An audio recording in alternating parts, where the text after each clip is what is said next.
Hello to all my physics pals. Paul Lake here with another physics problem solved. And we've got an interesting elastic collision problem to discuss today. We're going to drop a basketball with a tennis ball right on top of it, and we're going to see what happens. And this is every physics teacher's, well, one of our favorite demonstrations. It's counterintuitive. When you first look at it, it doesn't make any sense. If you look in the description, I've got a link to another physics YouTuber, Physics Girl. She only has about 1,000 times more subscribers than I have, and but she has a really great video on this demonstration. So if you want to see it, go down and check that out. Anyway, we're going to be using the following concepts. We're going to be using free fall. And we're going to be talking about elastic collisions. And so let's read the problem.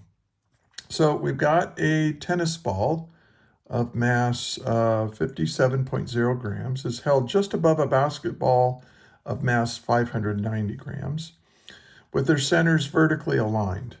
Both balls are released from rest at the same time to fall through a distance of 1.2 meters as shown here. Find the magnitude of the downward velocity with which the basketball reaches the ground.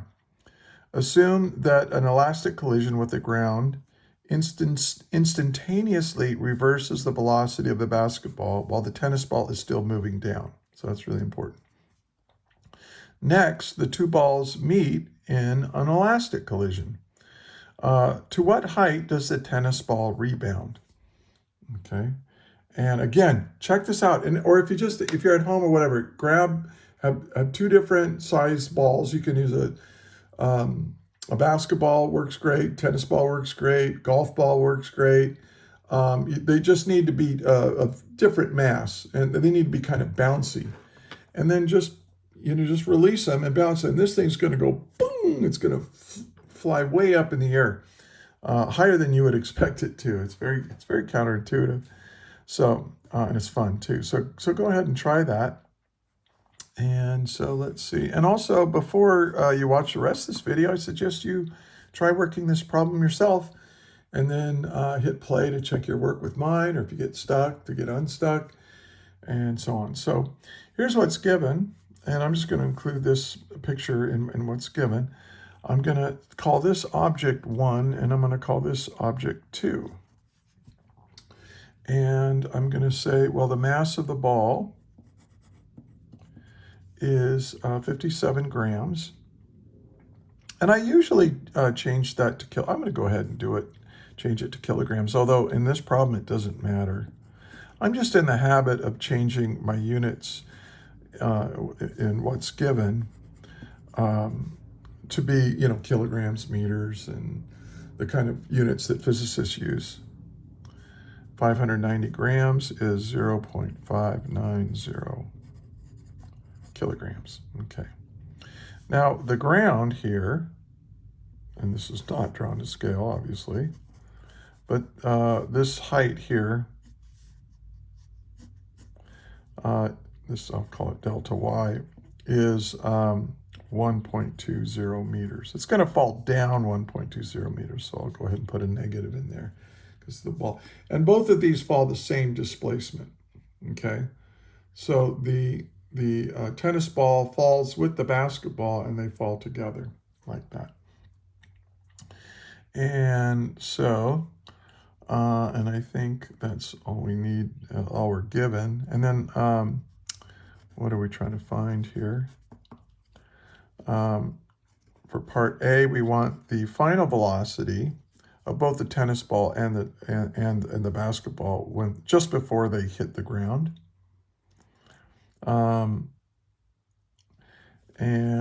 then for part B, we're going to assume elastic collision. So I'll put that in what's given. Assume elastic collisions.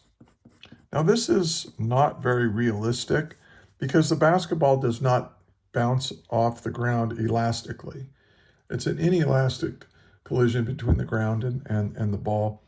But it's not it's pretty bouncy. So I think a basketball typically bounces to about 75% of the height from which you dropped it. The same is true with tennis ball. And just to make things easier, we're just going to assume elastic collisions. Believe it or not, that's going to make it easier. And then so we're going to assume elastic collisions. So we want to know, to what height does the tennis ball rebound? So these things are going to fall, and this tennis ball is going to go, after the collision. Let's draw after the collision right here. Here's while the ball is colliding with the ground, and this tennis ball is going to collide with this, and it's going to get flinged way up, and it's going to go way up high. So we want to find delta y max for the tennis ball. Okay, after it bounces. And that's what's really unexpected. This little thing really goes way up there. Okay, so let's solve. Down here. Let me shrink this down a little bit.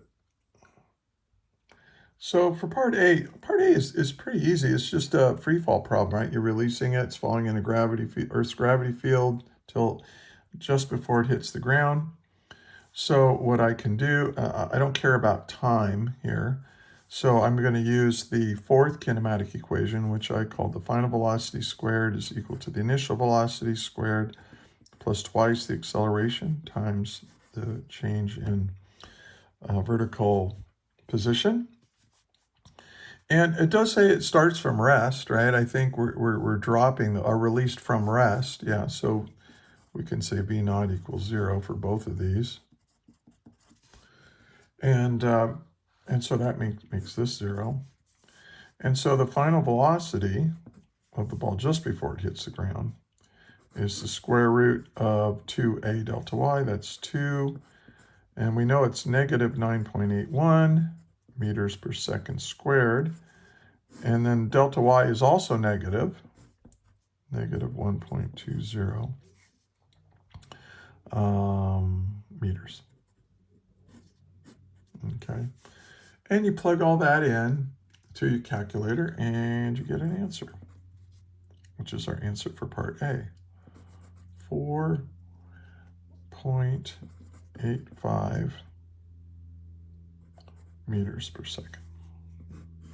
Okay, so that part's easy. Now we get to the next part. So what we have is this ball bouncing elastically off the ground. Now, what is an elastic collision? So an elastic collision just means that the initial kinetic energy is equal to the final kinetic energy. In other words, you don't lose any kinetic energy in the collision. And so if we assume the Earth is stationary, which is a good assumption because the Earth is has vastly more mass than a basketball, it's really, it doesn't change its motion measurably, okay? So that means that the kinetic energy of the ball just before it hits, has got to be equal to the kinetic energy afterwards, which means that its velocity up is equal to the velocity it was going down. So it's now going up 4.85 meters per second. Now, let me draw this. Okay, so this is this is for the ball. After it collides, it's going up. But what about this tennis ball? Well, this tennis ball is still going down. And it's going down at a rate of 4.85 meters per second. Okay, so what I'm going to do is I'm going to treat this like it's a vertical collision, right? The tennis ball, and yeah, I mean, they're kind of touching right here, but they're not, there's no normal force between them. They're not pressed together. So when they hit and the basketball rebounds up, it's like a collision between the tennis ball and the basketball. Because the tennis ball's trying to go up. I mean, the basketball's trying to go up, but the tennis ball is still going down, and they rebound off each other. And they're telling us to assume that it's an elastic collision. Okay, so let's talk about elastic collisions for a moment. And I prepared this ahead of time. So if we have two objects that are going to collide, arbitrary mass and velocities here, they come together, they smack together, and then they fly apart. Okay, so these are the initial velocities, these are the final velocities here. You got to account for direction. They are velocities of vector. Okay, now if you have an inelastic one-dimensional collision of two masses, first of all, we know that momentum, linear momentum, is conserved. There's no net outside force acting on these objects. When they hit, they go bam, like that. Equal and opposite forces for the same amount of time means equal and opposite impulses, which means the change in momentum of object 2 is equal but opposite to the change in momentum of object 1. So when you add those two changes together, they get 0. So there's no net change of momentum in your system during a collision. Well, now, what are we given? What do we know? Let's say we know the masses and we know the initial velocities. And so we have this equation for conservation of momentum. M1v1 initial plus M2v2 initial is equal to M1v1 final plus M2v2 final. Okay. So that's conservation of momentum. But because it's an elastic collision, we also know that the kinetic energy is conserved. So you have 1/2 M1v1 initial squared plus 1/2 M2v2 initial squared. So this is the total initial kinetic energy of these two objects added together, right? And then afterwards, you have to have the same amount of kinetic energy after the collision. Okay? And what we want to do is we want to solve for the final velocity of object 1 in terms of all this stuff, and the final velocity of object 2 in terms of all this stuff. So what you have to do is you have to take this equation and this equation, right? Because two equations with the same two unknowns, you should be able to solve. Well, I'm going to tell you something. It's hard. I've actually tried to do this algebraically in front of students before, and I always get screwed up. I never get the right answer. I used to make it extra credit in my physics classes to solve these simultaneously. And I had several students who did it. You know, they showed me the work. I went, wow, they're better at algebra than me, that's for sure. So, you know, you can solve for V1 final and V2 final. So good luck doing that. I just punt and look up the equation. Smart people smarter than me have figured this out. And so this is the final velocity of object 1 after the collision in terms of the masses and the initial velocities. And this is the final velocity of object 2 in terms of the masses and initial velocities. Very hard to memorize this, so you might want to have it on an equation list and so on. So we need to apply these equations to this situation, because now we've got an object like right here going down, and this that's a tennis ball, and the basketball's going up. So we're gonna, this is for B.